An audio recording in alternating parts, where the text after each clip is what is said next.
Now it is in order to consider Amendment number 97, printed in Part A of House Report 118-261. For what purpose does the gentlewoman from Wyoming seek recognition? Madam Chair, I have an amendment at the desk. The clerk will designate the amendment. Amendment number 97, printed in Part A of House Report number 118-261, offered by Ms. Hageman of Wyoming. Pursuant to House Resolution 838, the gentlewoman from Wyoming, Ms. Hageman, and a member opposed, each will control 5 minutes. The chair recognizes the gentlewoman from Wyoming.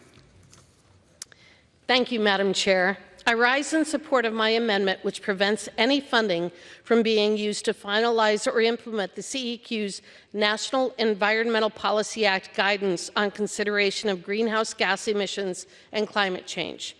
Earlier this year, the CEQ issued interim guidance for agencies to analyze greenhouse gas and eliminate change effects of their proposed actions under the National Environmental Policy Act. Madam Chair, for decades, radical environmental groups have weaponized NEPA to attack and block natural resources development. They have done so through a variety of techniques, including by colluding with various federal agencies in sue and settle schemes that have poured massive amounts of money into their coffers while doing very little to actually protect the environment or ensure that we can access and use our federal lands and projects to produce oil and gas, coal, hydropower, and nuclear energy. These are just some of the reasons as to why Republicans in Congress have prioritized the passage of H.R. 1, the Lower Energy Costs Act, which is intended to streamline, improve, and expedite the NEPA process while also ensuring that we are protecting our environment. We can do both, and in fact, we have been doing so for decades. I have had multiple constituents reach out to me over the last year seeking assistance in getting various federal agencies to move important projects along in the process. In one such case, a constituent described being stuck on his fourth and final solicitor's review, a do loop that had been going on for literally years. Although they had completed every single task and done every single thing asked of them multiple times, the agency refused to move forward. My staff has since met with the Office of Surface Mining only to be told that there's a queue, as though that is an adequate answer. To date, there has been no movement on this review. This situation represents a failure of the system, and allowing the CEQ to unilaterally impose radical GHG and global warming requirements on these agencies will not make the situation any better. I urge my colleagues to support my amendment, and with that I reserve.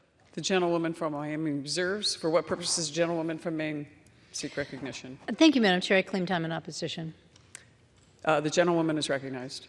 Thank you, Madam Chair. We oppose this amendment, and I yield back. The gentlewoman yields. The gentlewoman from Wyoming. We simply have no accountability, no taking of responsibility, and no consequences for these agencies who fail to carry out their responsibilities. What that means in the long term is that there is ultimately no more gas for our cars, oil to heat our homes, or energy to power our first world economy. What is my point? We do not need to add any more roadblocks under NEPA, making it even more uncertain and difficult for these agencies to process applications. We don't need any more steps, reviews, analyses, or guidance documents to make NEPA more burdensome to our producers, our small businesses, our ranchers, and our manufacturers. We don't need to make it any more difficult to properly manage our national forests or to maintain our water infrastructure. We have reclamation projects that need to be constructed and maintained. We have forests in dire need of management, and we need these things now, not 10 years from now. My amendment defunds the CEQ's and this administration's efforts to use global warming hysteria to further delay such projects that are subject to NEPA.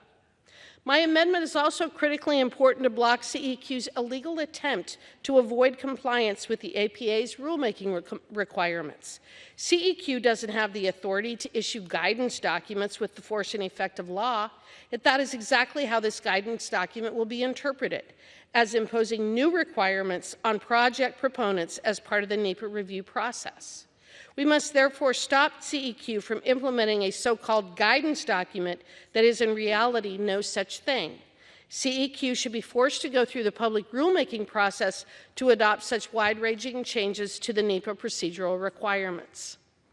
The reality is that NEPA was designed to address reasonably foreseeable impacts of a particular project, not to allow agencies to try to guess what temperature it will be 1,000 miles away 75 years from now. I read an article a year ago assessing the global warming hysteria that we are living through. This gentleman who wrote the article made an excellent observation that I believe is worth repeating here. Quote, "The notion that government should impoverish actual human beings as a means of promoting the welfare of humanity is a pagan superstition on par with sacrificing individuals to the sun god." End quote. I couldn't have said it better. We must block the CEQ from pursuing an agenda of impoverishment and government-imposed wretchedness.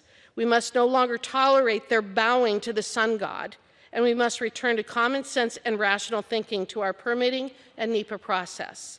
Please join me in supporting my amendment, and with that I yield back. The gentlewoman yields. The question is on the amendment offered by the gentlewoman from Wyoming. Those in favor signify by saying aye. Aye. Those opposed, no. In the opinion of the chair, the ayes have it. The amendment is agreed to.